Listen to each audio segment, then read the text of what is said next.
بسم اللہ الرحمن الرحیم۔ السلام علیکم، آپ دیکھ رہے ہیں 1 بائی 1 نیوز ایس ٹی۔ یہ خبر شامل کرتے ہیں فیصل آباد سے، جہاں آئی جی پنجاب کے وژن کے مطابق سی پی او فیصل آباد نے تمام ضلع بھر کے ایس ایچ او صاحبان کو مختلف علاقوں میں سرچ آپریشن کی ہدایت جاری کر دی، جس میں فیصل آباد پولیس کے مختلف تھانوں میں مشتبہ افراد کے خلاف سرچ آپریشن کیا گیا۔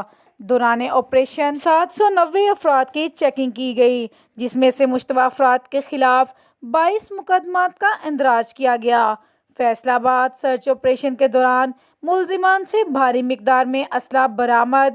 سی پی او فیصل آباد کا کہنا ہے کہ سرچ آپریشن علاقے کی عوام کے جان و مال کے تحفظ ہماری اولین ذمہ داری ہے۔ ایسے ہی جرائم پیشہ عناصر کے خلاف کارروائیاں جاری رکھیں گے اور ملزمان کو ان کے کیفر کردار تک پہنچا کر ہی دم لیں گے۔ مزید ایسی خبروں سے باخبر رہنے کے لیے دیکھتے رہیے گا channel 1 by 1 news S D. تازہ ترین اپلوڈز کی نوٹیفیکیشن حاصل کرنے کے لیے ہمارے چینل کو سبسکرائب کریں اور ساتھ میں دیے گئے گھنٹی کے نشان کو دبانا نہ بھولیں۔